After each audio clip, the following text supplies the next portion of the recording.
The flickering bulb above Elias's head cast long, dancing shadows across the damp stone walls of the cellar.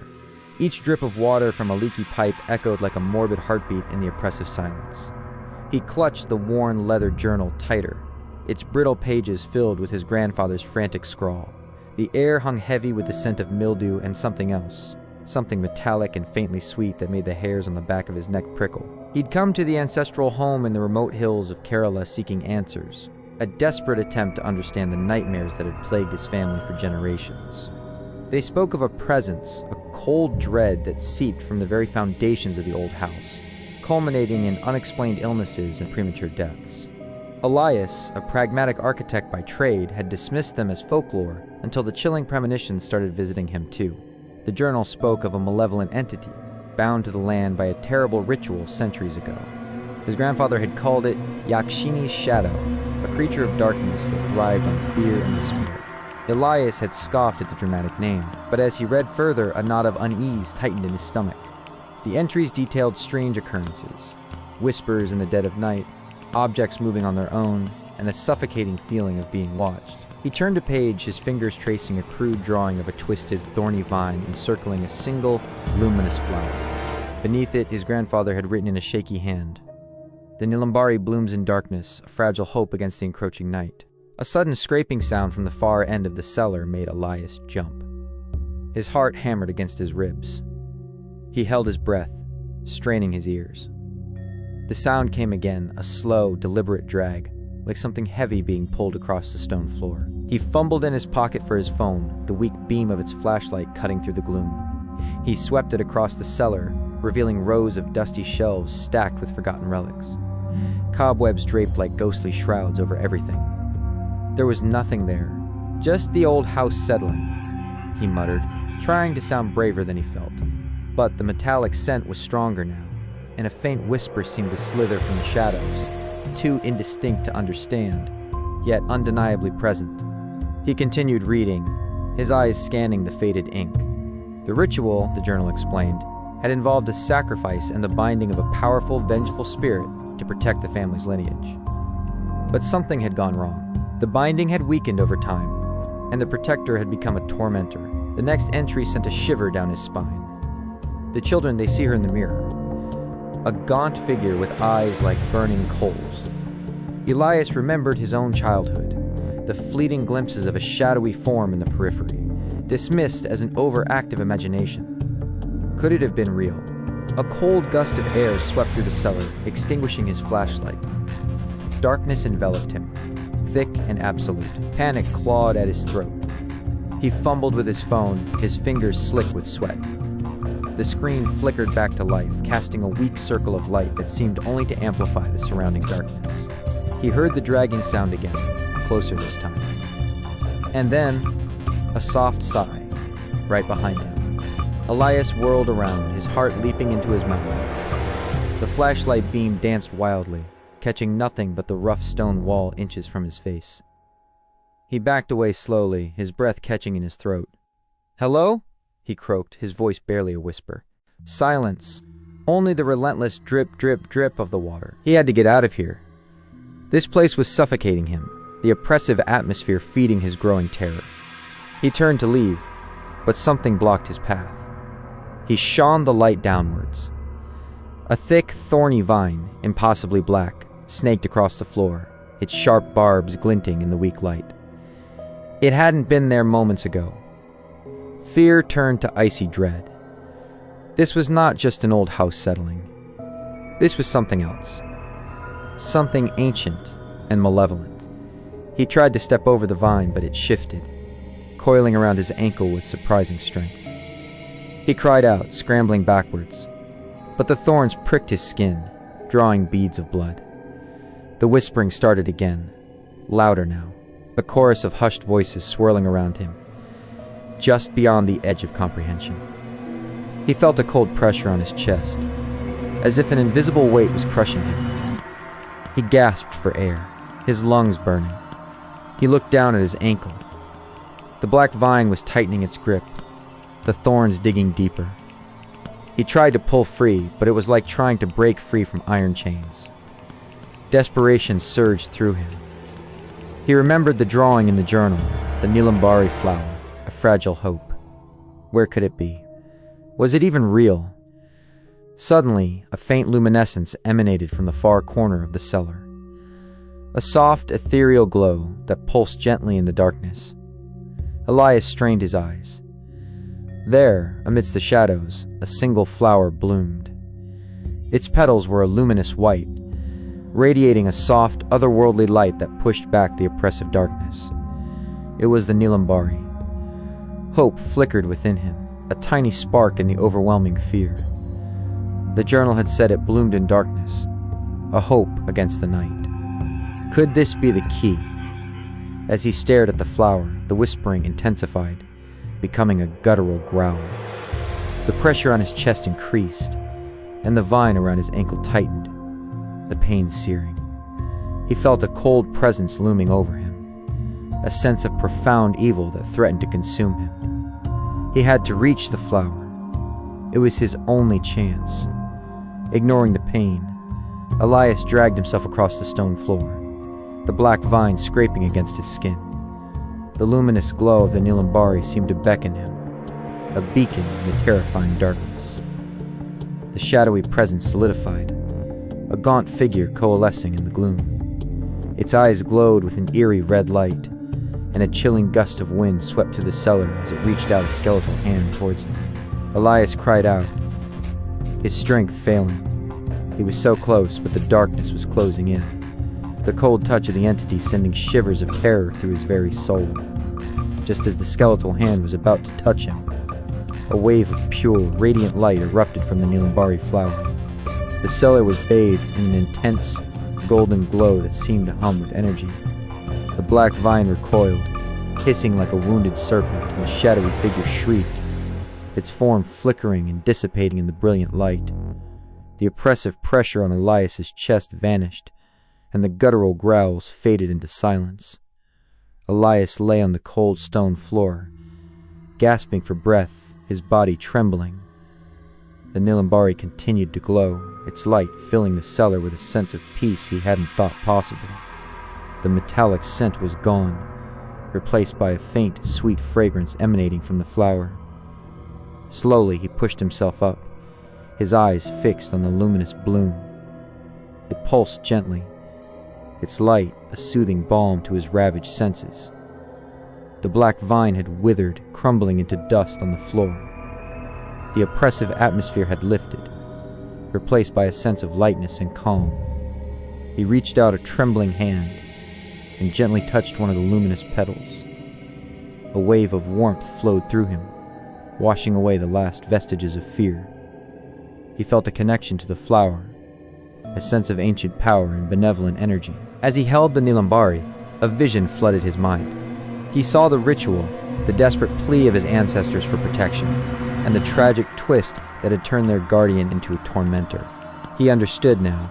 The Nilambari was not just a flower, it was a conduit of pure life energy, a counter to the darkness that had plagued his family for generations. It had been dormant, waiting for the moment it was needed most. With newfound strength, Elias carefully plucked the Nilambari. As he did, the cellar seemed to sigh, the ancient stones settling into a peaceful stillness. He knew the Yakshini's shadow was gone, its power dispelled by the light of the miraculous flower. He climbed out of the cellar, the Nilambari clutched tightly in his hand. The sun was setting, casting long shadows across the hills. But for the first time in generations, the darkness held no fear for the inhabitants of the old house. Elias knew his journey wasn't over. He had to understand the Nilambari, its power, and its purpose.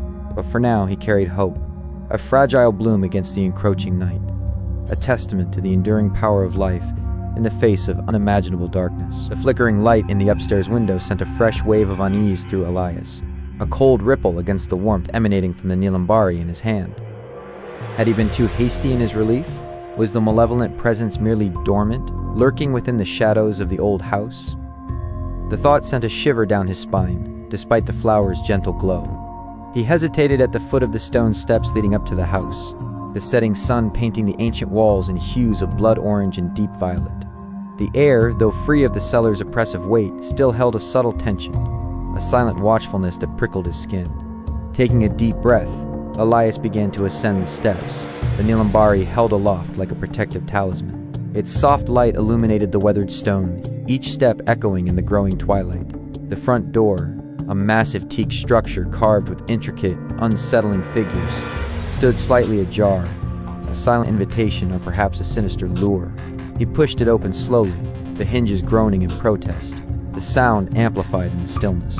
The entrance hall was shrouded in shadow, the only light filtering in from the Nilambari and the fading glow of the sunset through a stained glass window depicting a fierce, multi-armed deity. Dust motes danced in the ethereal light, creating an illusion of movement in the periphery. A sudden draft extinguished the last rays of sunlight, plunging the hall into near darkness. Elias held the Nilambari higher, its luminescence pushing back the encroaching gloom, revealing cobweb-draped furniture and portraits with eyes that seemed to follow him. The air was thick with the scent of decay and something else, a faint, cloying sweetness, reminiscent of the metallic tang he'd smelled in the cellar, but subtly different, almost floral. He moved cautiously through the hall, his senses on high alert. Each creak of the floorboards beneath his feet made him jump.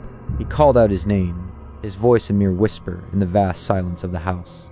Only the echo answered. He followed the direction of the flickering light he'd seen from outside, which seemed to be coming from the master bedroom on the second floor. The staircase was steep and winding, the wood worn smooth by generations of footsteps, each step a potential trap in the dim light. As he ascended, the cloying sweetness intensified, and a faint humming sound filled the air, almost imperceptible at first, but growing steadily louder. It vibrated in his bones, a low, resonant drone that stirred a primal unease within him. He reached the landing, a long corridor stretching before him, lined with closed doors. The flickering light emanated from the last room on the right. He approached slowly, his hand trembling slightly as he reached for the door handle, a heavy brass casting of a coiled serpent. Taking another deep breath, he pushed the door open. The room was bathed in an eerie green light, emanating from an old oil lamp on a bedside table. The air was thick with the cloying, sweet scent, almost overpowering now. And then he saw it. On the large four-poster bed, a figure lay still beneath a heavy, embroidered silk sheet. The shape was vaguely human, but unnaturally elongated, the limbs appearing too thin and the head obscured by shadow. The flickering green light cast grotesque shadows on the walls, making the still form seem to writhe. A wave of nausea washed over Elias. This was not the lingering presence of a banished entity. This felt current, alive, in a terrifying, unnatural way. He raised the Nilambari, its white light contrasting sharply with the sickly green glow of the lamp. As the two lights mingled, the humming intensified, and the figure on the bed seemed to stir. A long, skeletal hand emerged from beneath the sheet, the fingers tipped with wickedly sharp, black nails. Terror seized Elias, cold and paralyzing. The Nilambari, which had offered such comfort in the cellar, now felt inadequate against this new, palpable threat. The figure on the bed began to rise, the sheet falling away to reveal a gaunt, emaciated form. Its skin was stretched taut over sharp bones, and its eyes were the same eerie green as the lamp, burning with an ancient malevolent intelligence. It was the Yakshini shadow, but somehow different, more corporeal, more present. A raspy voice, like dry leaves rustling in a deathly wind, filled the room. You carry the light. Elias stumbled backwards, clutching the Nilambari tighter. He tried to speak, but his throat was constricted with fear. It weakens me, the creature hissed, its gaze fixed on the luminous flower. But I am bound here, and you have brought the light into my domain. Suddenly, the green light from the lamp flared, and the shadows in the room deepened, swirling around the creature like protective tendrils. The cloying sweet scent became suffocating, and Elias felt a wave of dizziness wash over him. He realized with a jolt of horror that the Nilambari, while potent, might not be enough. The entity was stronger here, within the confines of the house, its power anchored to this place. The Yakshini's shadow glided off the bed, its movements unnatural and fluid, like a creature unburdened by bones. It moved towards Elias, its green eyes burning into his soul. "You will not take it from me," it rasped, its skeletal hand reaching out. Elias knew he had to act. He couldn't just stand there, paralyzed by fear. He thought back to his grandfather's journal, searching for any clue, any weakness. The ritual, the binding, what had gone wrong? His eyes fell on a large, ornate mirror on the opposite wall, its surface clouded with age. The journal had mentioned the children seeing her in the mirror. Could it be a point of vulnerability? As the Yakshini shadow lunged, Elias instinctively held the Nilambari towards the mirror. The white light struck the aged glass, and for a moment, nothing happened. Then, a high-pitched shriek echoed through the room, a sound of pure agony. The Yakshini shadow recoiled, its green eyes widening in terror as it stared at its reflection. The image in the mirror seemed to writhe and distort, the gaunt features twisting into something even more grotesque and tormented. Cracks spiderwebbed across the surface of the mirror, and the green light in the room flickered violently. The cloying, sweet scent turned acrid, like burning flesh. The Yakshini shadow clawed at its reflection, its raspy cries growing louder and more desperate. No, not the reflection. It shows the truth. Elias understood then. The mirror wasn't just a surface. It was a window to the entity's true form, a form bound by the flawed ritual, a form of suffering and torment. The Nilambari's pure light was forcing it to confront that reality. He moved closer to the mirror, holding the Nilambari steady. The white light intensified, pouring into the cracks in the glass. The Yakshini shadow thrashed and shrieked, its physical form beginning to flicker and fade, like a candle in a strong wind. The green light in its eyes dimmed, replaced by a look of profound sorrow and release. The raspy cries softened into a mournful whisper, free at last. With a final shudder, the Yakshini shadow dissolved completely, its form vanishing into the fractured surface of the mirror. The green light in the room died, and the suffocating scent dissipated, replaced by the Nilambari's gentle fragrance. The humming ceased, and a profound silence descended upon the room. Elias stood there, panting, the Nilambari still glowing softly in his hand. The mirror was shattered, its silvered surface now a mosaic of broken pieces reflecting the flower's pure light. He felt a sense of exhaustion, but also an overwhelming sense of peace. The terror was gone, replaced by a quiet understanding.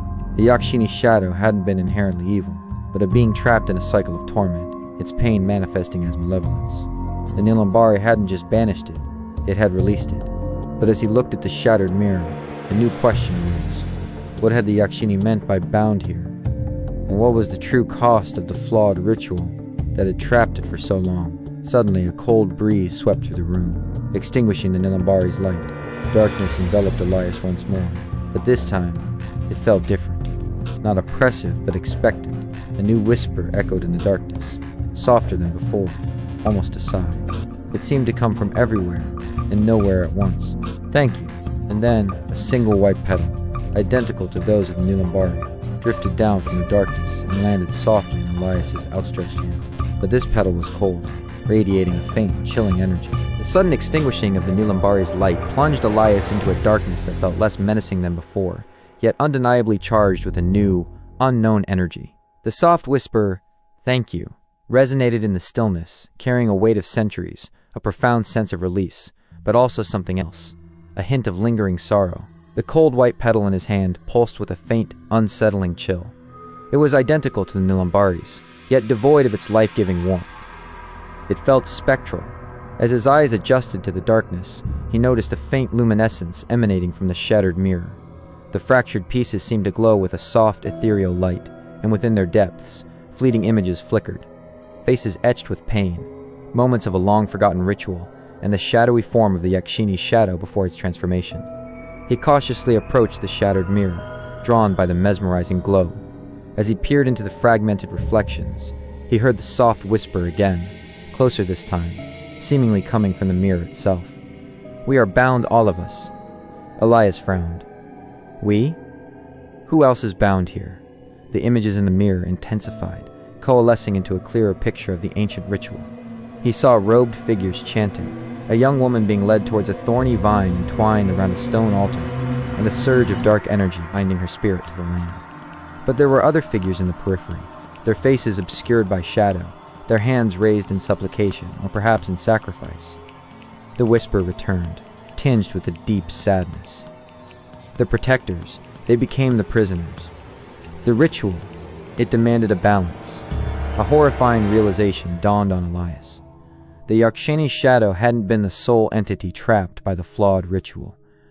There were others, their identities lost to time, their suffering woven into the very fabric of the house. The Nilambari had freed one, But what about the rest? Suddenly, the air in the room grew colder, and the ethereal glow from the shattered mirror intensified. The fragmented reflections began to move, the trapped spirits stirring in their ancient prison. Whispers swirled around Elias, no longer a single voice, but a chorus of mournful cries, each filled with longing and despair. He felt a tugging sensation, a subtle pull towards the mirror, as if the trapped spirits were reaching out to him, their silent pleas echoing in his mind. He saw fleeting glimpses of their faces in the fractured glass.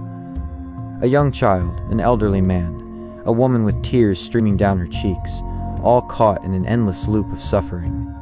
The cold white petal in his hand began to vibrate, its chilling energy growing stronger. Elias felt a strange connection to it, as if it were a key to understanding the trapped spirits. He remembered his grandfather's journal, the crude drawing of the Nilambari entwined with the thorny vine. The vine, it wasn't just a symbol of the Yakshini's shadow, it was the binding force, the conduit that held all the spirits captive. And the Nilambari, it was the key to severing that connection. But its light was gone. Desperation surged through Elias. He had freed one tormented soul, but he had inadvertently stirred the others. He had to find a way to help them, to break the ancient curse that held them bound to this place. As he stared at the shattered mirror, his eyes fell upon a small inscription etched into the frame, almost hidden beneath layers of dust. He carefully wiped it clean, revealing ancient Malayalam script. He didn't understand the words, but as he traced the symbols with his finger, a vision flooded his mind. He saw the original ritual, the intention behind it, a desperate attempt to protect the family from a greater evil by binding benevolent spirits to the land as guardians. But the sacrifice demanded had been too great, twisting the protective magic into a prison. And then he saw it, the counter-ritual, a way to release the bound spirits, a ritual involving the Nilambari at its full bloom, and a specific chant performed under the light of the full moon. The full moon. Elias looked out the window. A sliver of pale light was beginning to appear in the night sky. He knew what he had to do. He had to find a way to reignite the Nilambari's light, or find another source of pure energy, and perform the counter-ritual before the trapped spirits, stirred by the Yakshini's release, became restless and potentially dangerous. He carefully collected the cold white petal, a chilling reminder of the task ahead. He had a feeling it was connected to the trapped guardians, a remnant of their suppressed energy. Leaving the haunted bedroom, Elias descended the stairs, the whispers of the trapped spirits echoing in his mind. The house felt different now, no longer oppressive with malevolence, but heavy with sorrow and anticipation. He made his way to the main hall, his eyes scanning the ancient carvings and portraits, searching for any clue, any source of power that could help him. He noticed a large, intricately carved wooden chest, tucked away in a shadowy corner. It was locked, but something about it resonated with the visions he'd seen in the mirror. Using a rusty hairpin he found on a dusty table, Elias managed to pick the lock. The chest creaked open, revealing a collection of ancient artifacts, faded scrolls, tarnished amulets, and a small silver bowl filled with dried herbs. As he sifted through the contents, his fingers brushed against a smooth, cool stone. He pulled it out. It was a moonstone, radiating a soft, silvery light that seemed to pulse in harmony with the sliver of moon visible through the window. An idea sparked in his mind. The moonstone, it held lunar energy, a pure, natural power. Could it be used to reignite the Nilambari, or perhaps serve as a focus for the counter-ritual?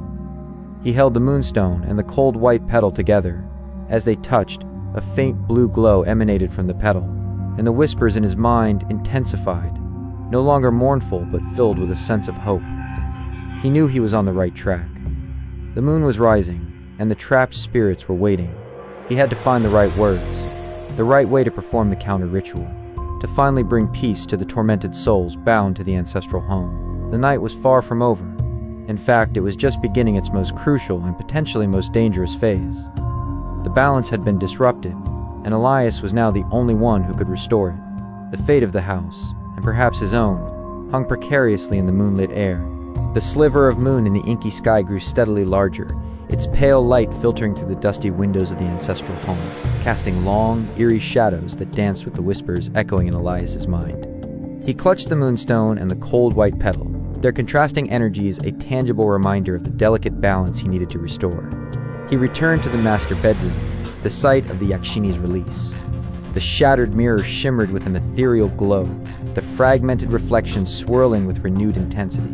The chorus of whispers had grown louder, more insistent, a symphony of sorrow and anticipation.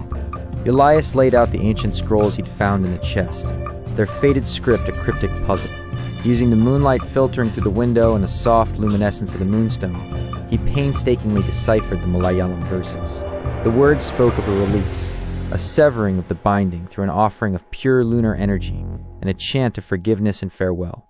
The cold white petal, he realized, was a conduit, a tangible link to the trapped spirits.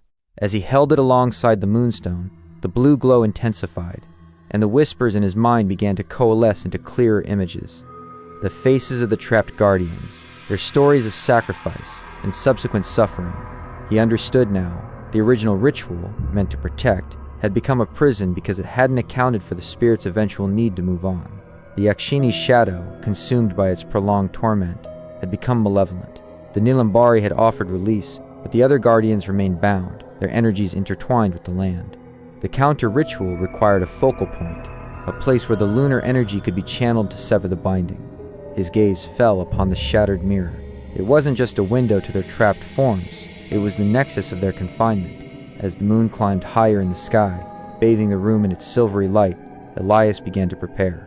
He placed the moonstone on a small table near the shattered mirror, its gentle glow illuminating the fractured reflections. He held the cold white petal in his hand, feeling the faint pulse of the trapped spirits. He began to chant the ancient verses, his voice trembling at first but growing stronger with each word. The air in the room crackled with energy, the ethereal glow from the mirror intensified, and the fragmented reflections began to shimmer and coalesce, the individual faces of the trapped guardians becoming clearer. As he chanted, Elias focused his intent, visualizing the spirits being released, their pain and suffering dissolving into the moonlight.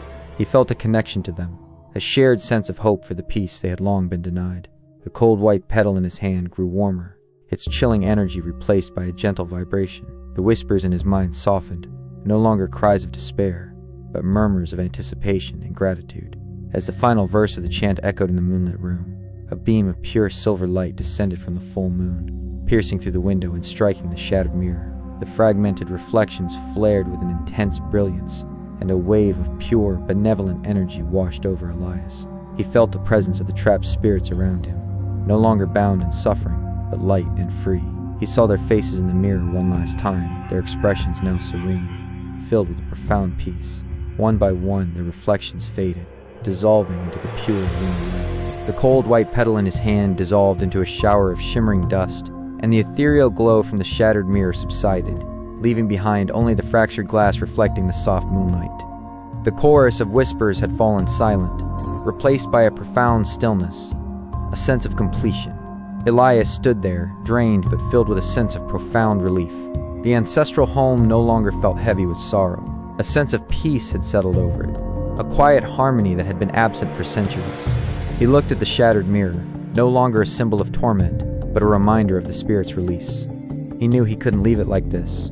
It needed to be mended, healed, just like the house in the land. As he reached out to touch a shard of glass, a faint warmth emanated from it.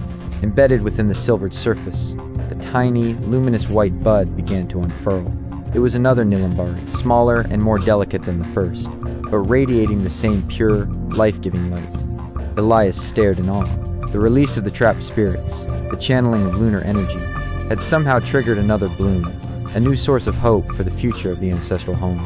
He carefully touched the new Nilambari. A vision flooded his mind, not of tormented spirits or ancient rituals, but of a peaceful future for his family, a lineage free from the shadows of the past, protected not by binding, but by the natural, benevolent energies of the land. He knew his journey wasn't truly over. He had a responsibility now to understand the Nilambari and its connection to the land, to ensure that the balance was maintained. But the fear was gone, replaced by a sense of purpose and a quiet joy. As the first rays of dawn painted the sky, Elias left the master bedroom, carrying the newly bloomed Nilambari. The ancestral home stood silent and serene, bathed in the soft morning light.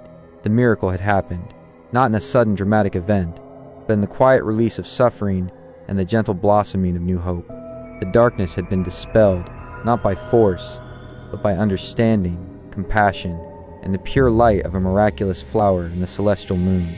The ancestral home, once a place of fear, was now a sanctuary of peace.